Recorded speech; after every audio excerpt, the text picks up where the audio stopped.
Welcome back to That 70s Card Show. I'm your host, John Keating, and I thank you for joining me as I take a look back at the cards and the culture of the very colorful 1970s.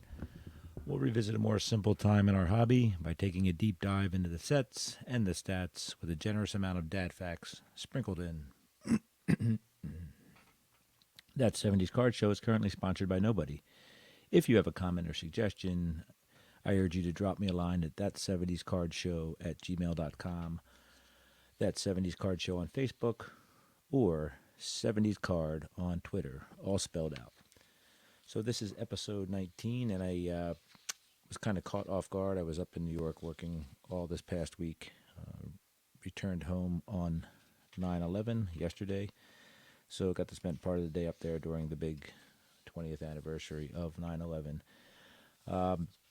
Obviously, 9/11 was a terrible tragedy, but one thing that I recall that came out of it was the way our country came together, unified. I hate to use the word patriotic because it can get exploited, but there was a lot of patriotism in the country, but more importantly, a unified front between most of our citizens. And sometimes it takes events like that to bring us together. 20 years prior to that, these things seem to happen in 20-year cycles. 20 years prior to that, I remember a positive event. It was the 1980 Winter Olympics in Lake Placid, with us, the United States, and a bunch of amateur hockey players beating the mighty professional Russian Red Army team in Lake Placid for the right to advance to the gold medal game and eventually prevail with the gold medal. So I remember that being a very patriotic and unifying moment in our country's history. I guess 20 years prior to that, we had a combo of things in the early 60s. I guess the space program was a really big deal. If you've ever watched The Right Stuff, you can kind of see that in that movie, the space program. Plus, I suppose the assassination of John F. Kennedy kind of put everybody into the same, even though it was a tragedy, it put everybody kind of into the same frame of mind, and that everybody was all equally in this together. And of course, 20 years prior to that, we had World War II, another tragic event that brought our nation together, working as a unit to overcome various obstacles. So my point on all that is, I recall those first couple weeks of September being, after the shock wore off, that everybody kind of pulled together and was in step. So I'm hoping we can get to that point in our country again soon. I talked to Rich Klein about it a little bit last week on my episode. The fact that we all kind of need to compromise a little bit more, I think, and realize that just we're Americans first, and individuals second. So that is me on my soapbox. I apologize for that, but 9/11 kind of brought that out of me. Again, I did speak to Rich Klein last week in episode 18, and obviously I was very appreciative to have him on my show, as well as his time. He gave a good hour and a half to me on a weeknight, which was amazing, and I don't apologize for the length of that. It's by far my longest episode, but you could talk to Rich, and those who have know that it's just a fountain that just never turns off. It's amazing the amount of knowledge and energy Rich has, and he's a tribute to our hobby, of course. I was outdone, I guess, later on by Ray from Philly, who had him on for nearly 2 hours. So I don't regret having Rich on for an hour and a half, but Ray sure blew me out of the water by adding another 20 minutes or so, 20 minutes or so to his podcast, which was awesome. It was a recap of the 60s. Him and his pal Mike did a great job with that. It was a wonderful watch. One thing I do need to clarify, or I want to clarify, is the Rich alluded to the fact, and that my satchel page dilemma. I've spoken about this to Dr. Beckett on his show. I had a PSA 5, I think it was, Satchel Paige, 1953. And that I consider the only card I've ever sold because it was part of my collection, my PC. It was not a duplicate. I sell a lot of duplicates. I continue to sell a lot of duplicates. I saw a lot of junk, wax. I just sold this week. When I getting home from New York, I came home and I just got the tape gun out and went crazy in the basement in the card cave here. I finally sold out my 88 Donrosses. I've sold out my 89 Donruss boxes. I had a case of 88 Donruss that I've mentioned before that I bought when I was 20 years old in 1988, thinking I was going to be a thousandaire, and it turns out I couldn't sell any of those. So I had some. I've lugged these things around for 30 plus years. Anyway, apparently people love their junk wax now, and a couple months ago I made a big purchase of a collection that had another case of 88 Donruss, so I doubled down, and oddly enough I've been able to sell out of those the last couple months, which is awesome. So 88 Donruss wax gone, 2 cases, 89 wax Donruss gone, a case, a bunch of 88, 89, 87 Fleer, 89 Topps vending boxes. It's amazing that people love the junk wax, and I think that that's great because obviously, there's a lot of it out there, but there's also a lot of interest, which is pretty darn awesome. It's not something that I'm trying to pick up. I have so much junk wax in my collection, in my PC, that it's not something for me. But I think it's awesome that people are going back and revisiting that era. I'm a '70s guy, as I've said before. Good week of pickups for me, even though it was kind of a slow week. I'll go over. I got 3 big cards, right? Well, not 3 big cards, but I got 3 cards that I thought were pretty cool. I got a 1954 Marion Frecano Philadelphia A's card. This is card number 124. So I saw that on the Twitter at some point and was able to make a good deal with that. A card that Rich and Mike and Ray from Philly talked about on their podcast earlier last week. 67 Frank Robinson, Brooks Robinson, and Hank Bauer, the champs, 1967 number 1 card. It's ironic that they talked about that Monday, and I think, or Tuesday, and I had purchased that probably last weekend and got it in the mail while I was gone. And something that I jumped all over on Twitter is the 1964 Mickey Mantle card number 50. I'm fortunate that through my fits and giggles of collecting, I was able to pick up quite a few Mickey Mantle slabs, but I've focused my attention to trying to kickstart that collection, my Mickey Mantle collection. So this puts me at, even though it's not slabbed, it's the only Mantle from the 50s or 60s I have that isn't slabbed. I'll get it slabbed, and that's a decision I need to make. SGC, PSA. I'm not a big PSA fan due to the pricing and whatnot. So I will probably get that SGC'd, and that makes it one more card from the 60s basic Mantle set that I need to get. That's the 69, which should be easy enough.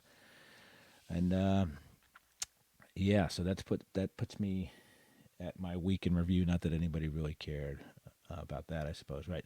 So this episode 19, don't really have a title for it. Perhaps I will come up with one between now and when I publish it. But a while ago, I started a little process of kind of trying to fill some boredom, and I went through the 1970s year by year, the big 4 sports: baseball, football, basketball, and hockey, and narrowed it down to just Topps, obviously. And I wanted to figure out what the most valuable cards from each year was, and I kind of limited it to a top 5.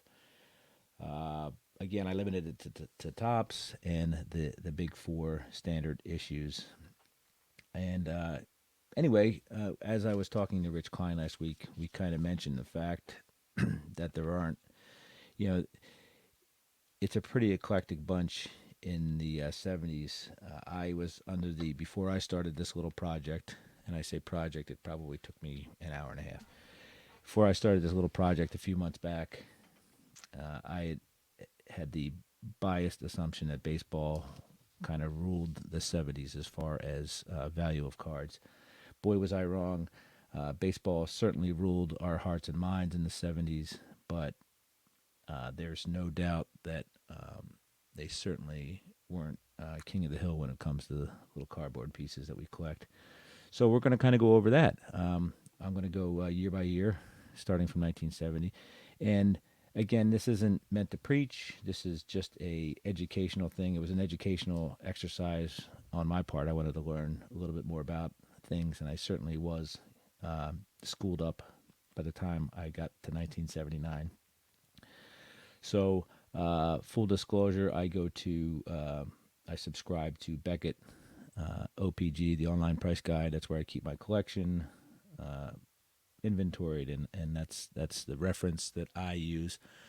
So I just find it, I don't know. I guess it's convenient. It's not the best interface, but it's convenient, and I guess I kind of know it by now. So that's why I stick to that. The numbers I'm going to give you are what the Beckett OPG has on there for a near mint issue or a near mint sample of that card. It by no means, again, one of the brilliant things that Dr. Jim started way back when. He called it a price guide. It's not a price menu, which is what I tell people. You're not ordering stuff off a menu. It's just a guide, right? So near mint is what we're going with, and it's kind of a good, obviously it kind of stacks everything the way it should be if we go off a near mint. So your mileage may vary, as they say, pretty much everywhere.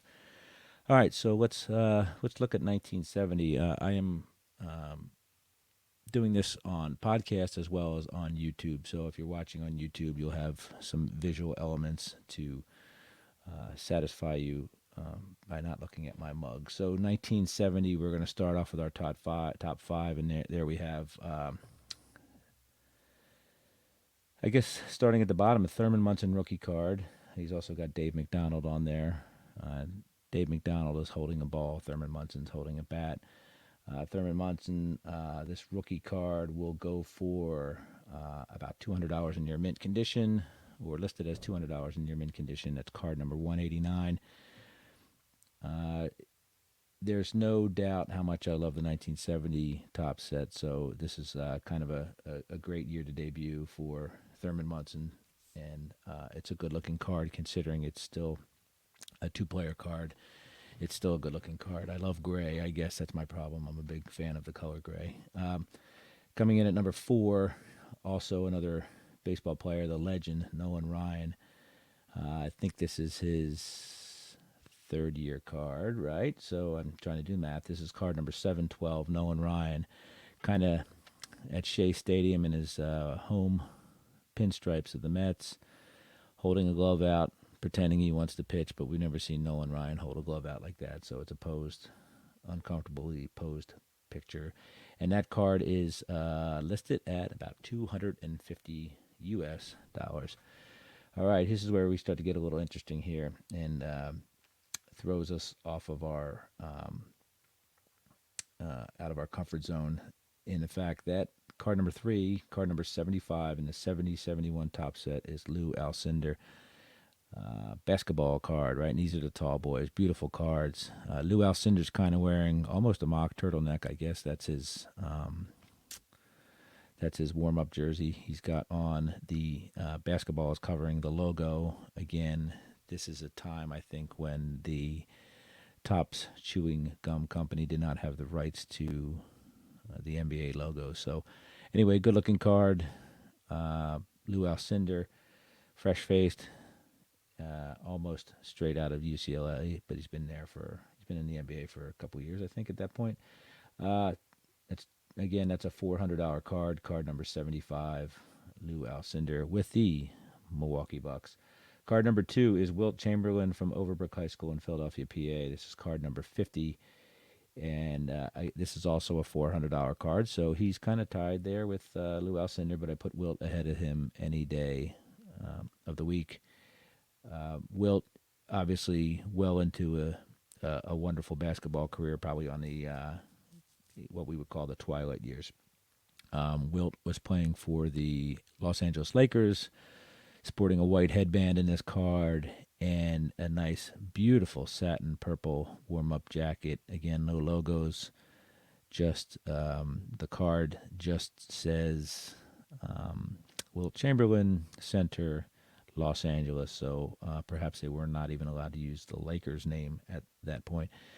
And card number 1, if you're watching at home, Pistol Pete Maravich of the Atlanta Hawks, plain white uniform, basketball uniform, holding a basketball on one bended knee, perhaps displaying his love for the game by getting down on a bended knee. This is card number 123. Pete looking a little sullen there, and but however, this card goes for, according to the Beckett OPG, they have this at $1,000. So Big Bang coming right out of the 1970 Topps series. Pistol Pete Maravich. So top 3 are the tall boy basketballs, followed by 2 of the 1970, beloved 1970 gray Topps baseball sets. Looking good, guys. All right, so let's move on to 1971. 1971, we kind of mix it up a little bit here.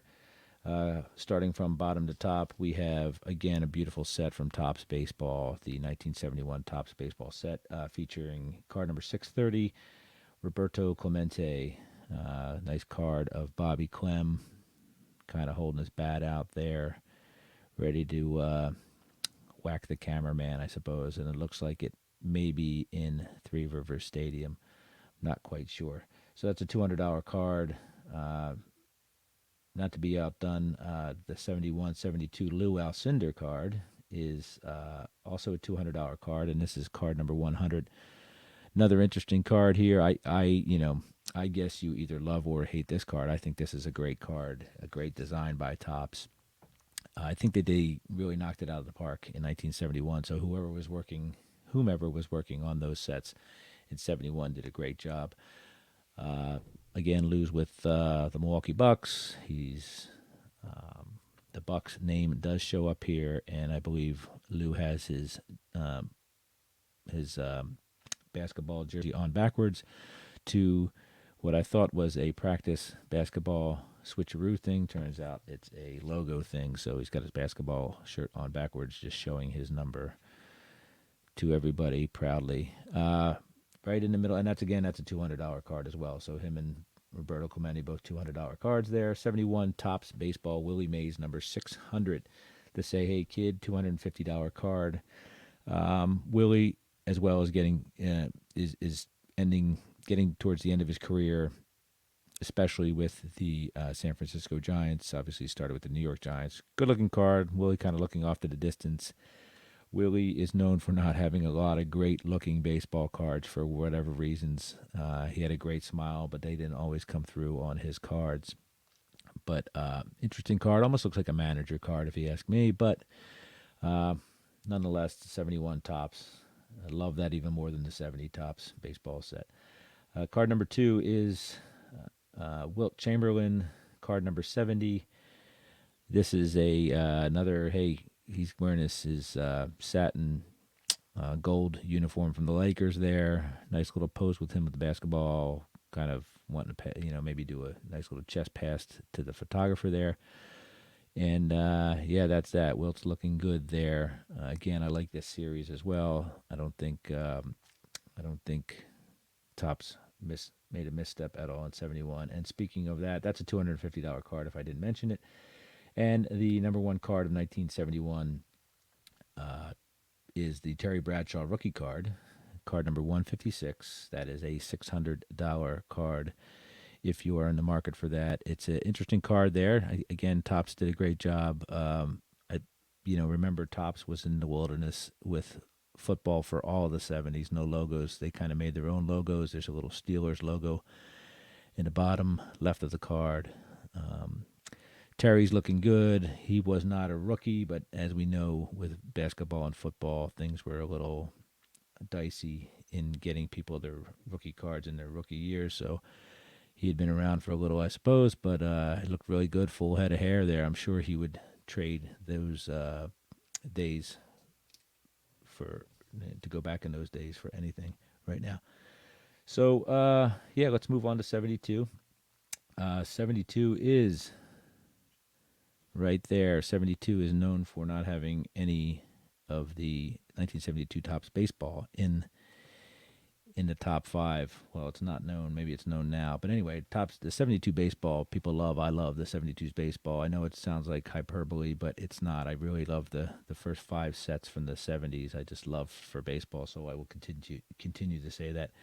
But none of those show up here on this top five list from 1972. Making his third appearance, Kareem Abdul-Jabbar is the I guess him and the guy above him are tied for $250 card. Kareem's card is number 100. Again, $250 card. Milwaukee Bucks. Nice little photo of him doing a bounce or a dribble, as they would say. The cards are good looking as well. I think Topps did it again this year, at least in basketball and baseball. Good looking card. And he's tied with Phil Jackson, the rookie card from the New York Knicks. Phil Jackson looks nothing like you've seen Phil Jackson in later years. Big old mop of hair, even bigger mustache than before. His card number 32 also goes for $250 in a near mint condition. Yeah, I like that too. A good card. Also making his third appearance on this list is Wilt Chamberlain again. Wilt is looking like a boss in his card. He is not to be messed around with. He has his jersey on backwards again. It says Chamberlain on it, and an old number 13 there. So Wilt looks good. That card is a $300 near mint conditioned card on Beckett OPG, and that's card number 1. Very apropos for probably one of the best basketball players of all time, especially at that time. Card number 2 is the rookie card for Roger Stahlbach. Obviously, his rookie situation was very interesting because he went to the Naval Academy, served in the Navy, and eventually came out. But this is his first card, the 1972 Roger Stahlbach, number 200. And that is a $300 card, and it's a good pose, good classy pose by Roger, obviously, because Roger was and is a classy guy. Again, no logos on this. It says Cowboys across the top. It says Roger Stahlbach across the bottom.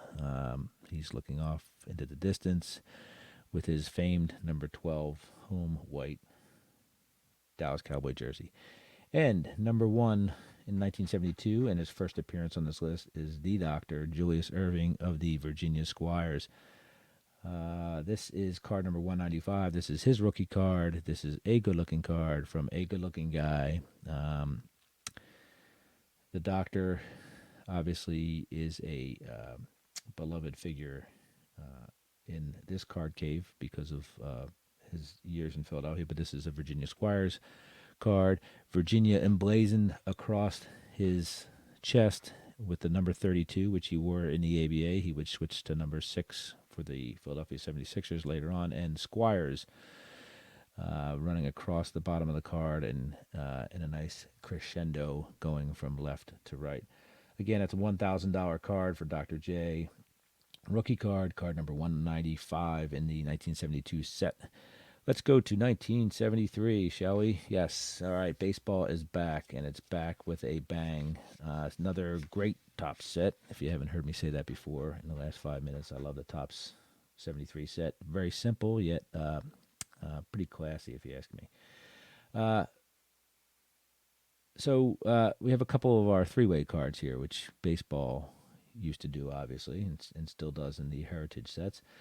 The 5th, 4th, 3rd, and 2nd, which is not a baseball card, are all tied for $100 cards here. So we'll start with Dwight Evans, card number 614. It's a three-way card. He shares the card with Al Bumry, the great Baltimore Oriole, as well as Charlie Spikes, the not-so-great Cleveland Indian, I think he was.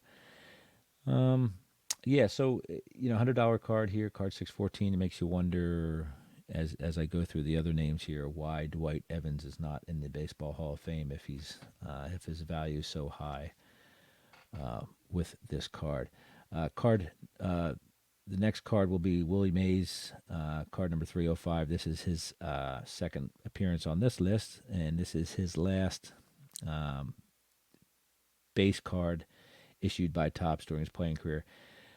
He is in a Mets pinstriped uniform, most likely in spring training, kind of begrudgingly, almost holding a bat. He's trying to smile and giving us as much as he can. So this is his 73 farewell card number 305, $100 value card. Interestingly enough, he would appear in a 1974 Topps base set as a photograph of one of the, I think, the World Series recap cards, which technically would be his last card, but it's not a Willie Mays card. It's a subset of the postseason. Number 3 would be the famous final card from Roberto Clemente, card number 50, and it's a beautiful action shot taken from the behind home plate on kind of the first base side of the plate, and it's a neat card for him to ride off into the sunset. Obviously, he passed away later that year. Or actually, I believe he passed. Did he pass away before? I don't know. I should probably figure that out. Anyway, it's his last card in Topps, and it's a beautiful card. Kind of encapsulates what Bobby Clem used to do there at the plate. Card number 2 is your last $100 card of this 1973 year, and it's a second appearance by Julius Irving, card number 240. Again, he is an ABA player at this point, and he is, I guess it's a shot of him doing warm-ups, and with another headshot kind of circled in there. I don't know what that's all about. But anyway, that card is the fourth of the cards tied for $100 in the 73 Topps season. I guess it would be 73, 74. And of course, our big hitter in 73 would have been the Mike Schmidt, Ron Say, John Hilton three-way card. And that is a card number 615, and that is a $400 baseball card. Michael Jack Schmidt, number 20, the greatest Philly of all time, the greatest third baseman of all time. Yes, I say that, and I dare you to try to convince me otherwise. The guy could do it with his bat. He could do it with his glove. I believe 3-time MVP, World Series champion in 1980. So that's your 1973 top 5. Let's go to 74, shall we? 74, we have, again, which seems to be the way most of these are in the early 70s. We have basketball and we have baseball. So starting at the bottom, we have our 74 Dave Parker, card number 250. It's a $60 card, as are all 5 of these cards that I'm about to mention. So Dave Parker, card number 252, $60. Why is Dave Parker top 5 card from 1974, yet not in the Baseball Hall of Fame? Do not know that. Another good-looking card when Topps actually followed the team colors with the card theme. Looks, black background with gold lettering for Pittsburgh and Pirates. Just a really sweet-looking card. Number 4 is the Dave Winfield 456 card. Again, $60, as are all 5 of these. Dave, another rookie card. So 2 Daves, 2 rookies. Dave Parker in those wonderful, wonderful mustard color uniforms that the Padres wore in the early 70s.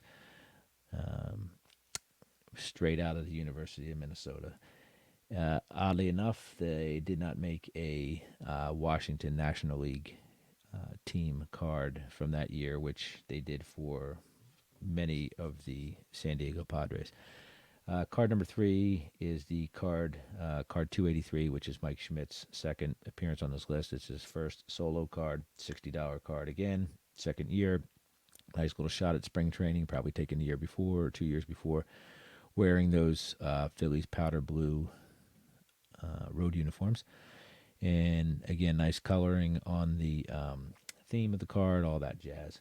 Card number 2 that we're going to go here. I'm sorry, we went 5, 4, 3, and then we'll go to Gervin, although there's no reason to separate any of these guys. George Gervin, 74-75, card number 196 is his rookie card, San Antonio Spurs. Good-looking action shot of him going to the hoop for a slam dunk. George Gervin, for those of you who missed it, was a scoring machine for the San Antonio Spurs back in the 70s. Kind of toiled in obscurity down there. All he did was score. The Iceman.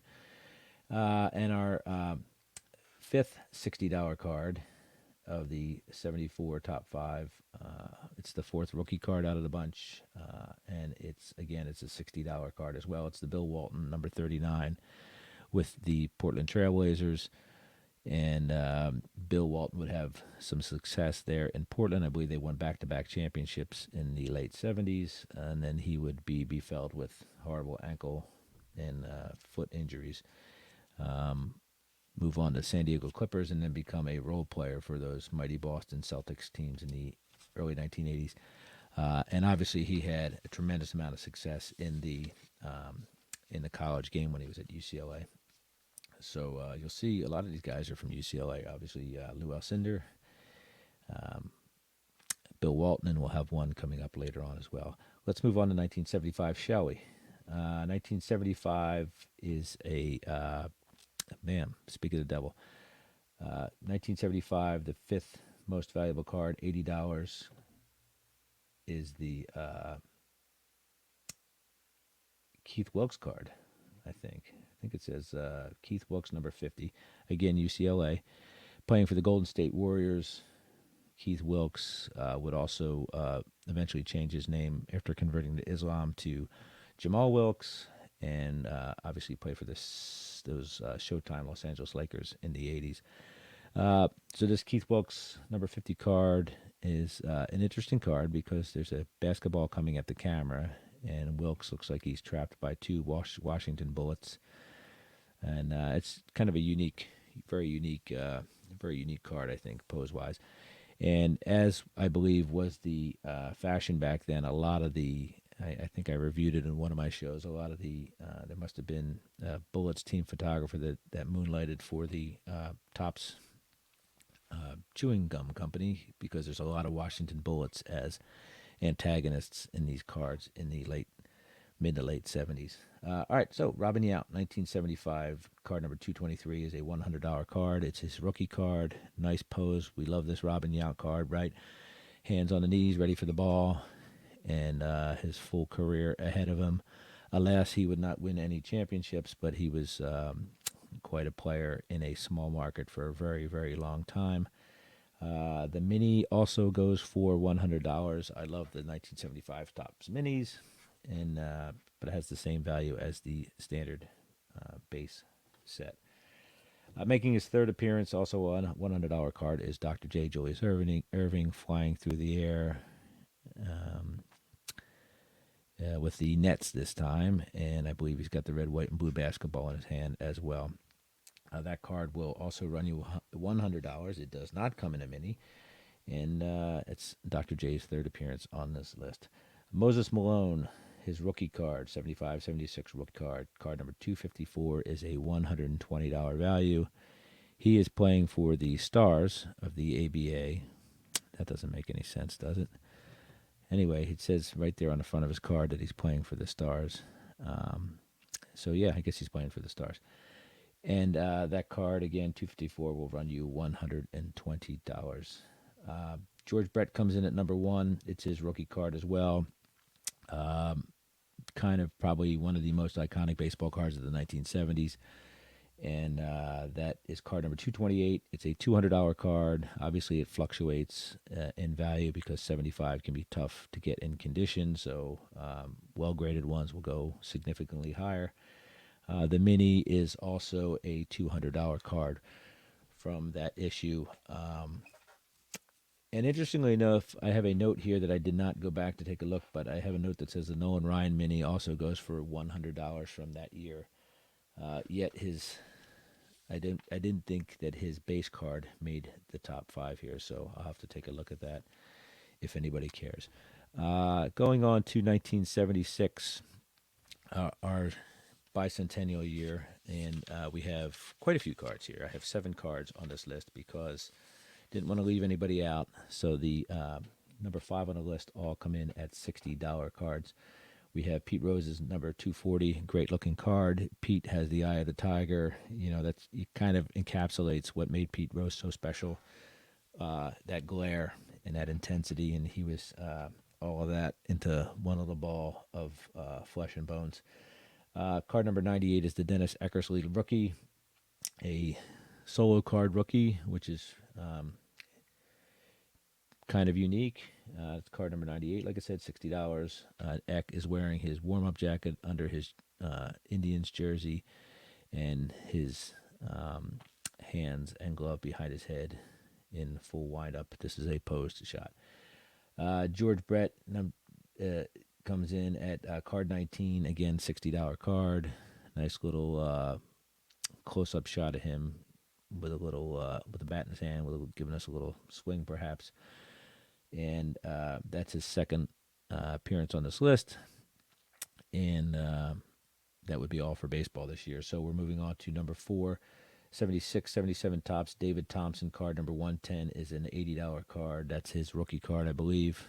And I think he went to North Carolina State. So David Thompson, heck of a basketball player in the late 70s.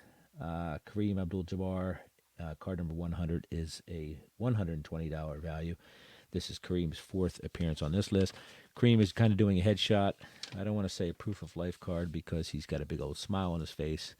Maybe this is a great DMV card that he'll be stuck with for 4 years. Every time he needs to show his ID, he can whip this out. That's what this card kind of looks like. And number 2 card also has a $120 value. It's Julius Irving's 4th appearance on this list. I think Kareem's got him tied right now, so they're both. It's their 4th appearance, both on their 4th appearance on this list. $120 number 1 card. This is another New Jersey Nets card. Dr. J is on the bench, full fro, big fro, little Dixie cup, drinking water, and on the bench taking a blow, as they say, a breather. And yeah, good looking cards. I like these cards. They did a good job. Topps, they're definitely epitomized the 60s, or the 70s, I mean. Full on color explosion. And number 1 in the 76 list, and probably number 1 in our hearts, at card number 48 is the Walter Payton rookie card, possibly one of the most iconic football cards there is. Great football player, great gentleman, a champion, and a guy who wasn't afraid of anything once he had that football in his hands. That card number 148 goes for about $1,000. I made the mistake of selling one of those earlier this year that I thought I was going to get rid of all my football cards, but guess who started collecting football cards again shortly after selling that? I did. So anyway, whoever has that card that I sold them for a couple $100 this year, congratulations, you beat me. Let's move on to 1977 real quick here, or we can go slow, it doesn't matter. 77 has a 4-way tie for the, I guess, 4th spot. I didn't really want to go to the 5th spot because there was probably too many. But you have Dale Murphy, who can't catch a break anywhere. He's in a 4-way card and a 4-way tie in 1977. $40 card, 476 is the card number. Whereas Dale, obviously not in the Baseball Hall of Fame. Bruce Sutter, his classmate in 1977 rookie class, is in the Hall of Fame and does have a solo card, so perhaps Topps saw something there. Good-looking card from Bruce Sutter from the Cubs. Obviously, he would go on later on to pitch for other clubs as well. One of those guys, I think he kind of burned his arm out after a while, but great closer, probably revolutionized. One of the guys who revolutionized that position in baseball. Who else we have? Walter Payton making his 2nd appearance, card number 360. Again, a $40 card. Sweetness is looking very sweet. All sorts of adornments to this base card. He's got his Pro Bowl or All-Pro banner across the top. He's got a little badge in the bottom right signifying he was a 1,000-yard rusher. And he just looks like the great Walter Payton that we love so dearly. And also card number 177, Steve Largent, Another $40 card. This is his rookie card with a silver helmet because, again, Topps has no logo rights at this point to the NFL, with the NFL. This is his rookie card. I have one of these. I probably wouldn't be able to sell it for $40, but I do have it, and I have it in great condition. So I was toying with getting it graded, but what's the point if, what's the point? But Steve Largent, great wide receiver for Seattle, their first star and hero for many, many years, I guess, until maybe Russell Wilson came along and eclipsed him in Seattle, Washington. All right, so moving up there, we have another Dr. J card here. This is his fifth appearance here, card number 100. It's a $50 card. Dr. J, again, on the bench, but this time for the 76ers. And, a nice little side shot of him kind of contemplating what he had done in the game or what he was about to do. But either way, he's taking a break. Card number 2 is also a $50 card. It's card number 1 from the 77-78 Topps basketball issue. It's Kareem Abdul-Jabbar, also making his fifth appearance on this list, and that's a $50 card as well. Kareem, kind of a bland card. Not a lot to be said there, kind of possibly walking down court or to the bench or somewhere. He just doesn't look enthused at all. Yes, so that's that. 77 Topps baseball. Andre Dawson, card number 473, is a four-way card. It's a rookie card, and its value is at $60 there. It's got kind of sharing the limelight there with John Scott and Gene Richards, and I think Danny Walling as well. So Andre the Hawk Dawson, I always picture him as a Montreal Expo. I know that might be controversial, but he had his greatest years with the Cubs. But my memory is stunted again in the 70s when he was a Montreal Expo with Ellis Valentine and Warren Cromartie and whoever else was up there with him. Gary Carter, of course. So that's your 1977 best of top 5. Let's go to 78. Hey, we're almost there, folks. Hang with me. Couple cards on the bottom there are your... we'll start with Kareem since he's been around this list a long time. So Kareem's sixth appearance on this list, card number 110, is a $40 card. Good little shot of him. It's kind of somewhere in the paint there with a defender on him. Also has a nice little headshot underneath there as well. This card will run you about $40. And can't talk about Kareem anymore. He's been hogging up the spotlight. So card, the 78 Topps football, Tony Dorsett, card number 315, a rookie card, $40 card, Tony Dorsett out of the University of Pittsburgh, and a Dallas Cowboys star, probably a second-year card, I would imagine. And he may have already been a Super Bowl champion at this point. Let me do the math here. Steelers won in 78, 79, 79, 80. So I don't know if Dorsett, this was the year that they would win the Super Bowl, I would imagine, right? Nope. I think he's already Super Bowl champion. Anyway, who cares? He's a Cowboy. 78, 79, Mike Bossy, card number 115, is a hockey card, and he is a New York Islander. And for some reason, we are going to find out what this card is worth together, because at the time I originally did this list, I did not have the subscription for the hockey portion, but I've bitten the bullet, and I went and subscribed. So give me 1 second. We're going to do this in real time. Mike Bossy, 1978-79. Card number 115, right? Let's go down to card number 115. So that's a $40 card in near mint condition. Again, a rookie card. Yeah, I mean it's hockey, right? So it's hockey's first appearance on this list, and it won't be the last because 79 is coming up, and we all know what happened in 79. So that's Mike Bossy's rookie card, 115. A $40 value on the Beckett OPG as of moments ago. 78 Topps baseball, Alan Trammell, Paul Molitor, and more importantly, UL Washington. I think the other guy is Mickey Klutz or Mikey Klutz or something like that. So this is a rare four-way card with two Hall of Famers on it and two teammates. They're not teammates. Two Hall of Famers on it. I apologize. And I think, again, as what Topps would do sometimes, they would have cards that were positional. So this says shortstops on it. Molitor was a shortstop back then. Obviously played with Robin Yount in the same infield as well, and with the Milwaukee Brewers. So this card 707 is a $60 card.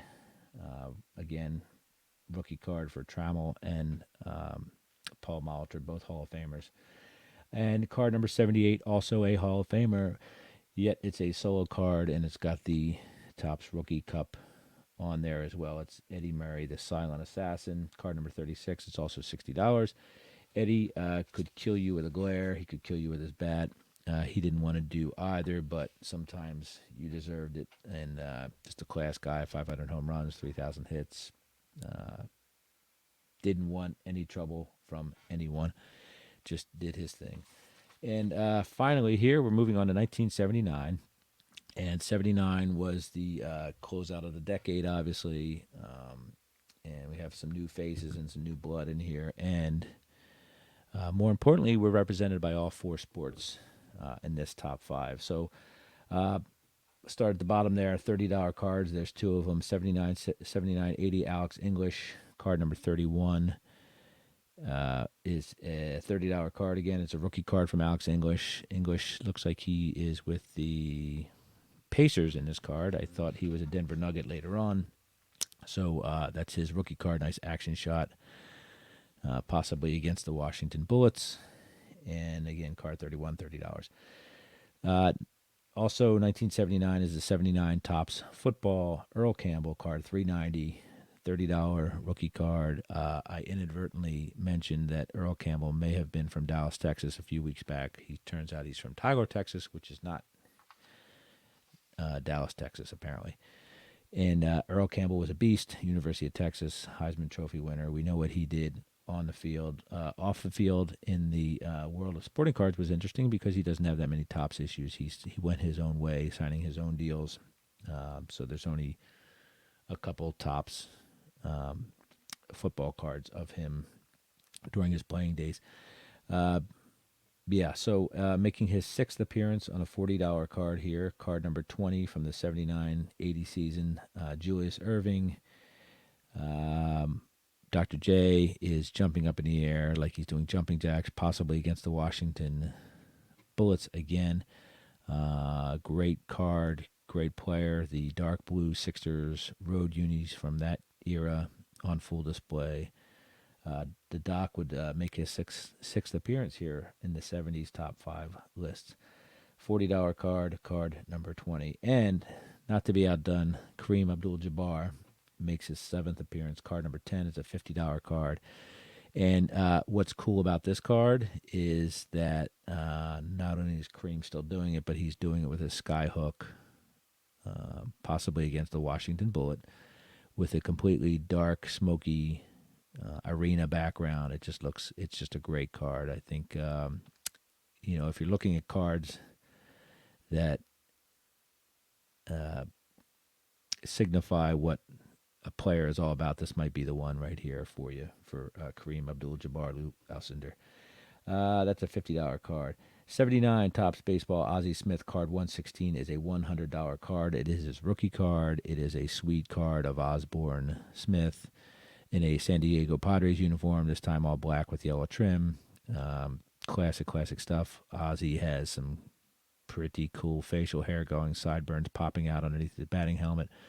Just a sweet shot of a great player, great guy from everything I can read or listen to about him. I heard him on Bob Kendrick's Black Diamonds podcast a while back, and he's just sounds like a wonderful, well-humored guy. Just fun listening to him talk. So that's his $100 rookie card. And this leads us to the last card, and it's the top card of 79. And guess what? It's the top card of the 70s altogether. It's the 79-80 Wayne Gretzky number 18 hockey card. It's a rookie card. It's legendary in the hobby for the value that it brings in. For the variations, meaning there's the OPG one, which isn't cut very well, and there's this Topps one, which is essentially the same card, cut much better. This card is booked at right now in near mint $3,000. I would doubt you could buy one for $3,000 in near mint condition. The card itself is a beautiful card. It's Gretzky skating, kind of making a turn. He doesn't look like the young bull that he was back then. He just looks like a confident guy looking up at the scoreboard. Great looking card. Well deserving of the number one spot in the 70s. And, the number one card in hockey and one of the top cards in all of sport collecting. So the greatest player of his sport, the greatest card he's had, and pretty cool. It'd be a dream, obviously, to own one of those, even though I'm not a hockey guy, but really, really cool card, and it deserves its recognition. So that's it. I want to thank you guys for joining me again on my journey back in time. If you have a comment or suggestion, please feel free to reach out to me at ThatSeventiesCardShow at gmail.com or at 70sCard on Twitter. And that's about it. If you're listening to the podcast, you're listening to Mango Safari, which is available on iTunes and Spotify. And please remember to enjoy collecting and, more importantly, enjoy your collection. Thanks. See you next week, everybody. Thanks.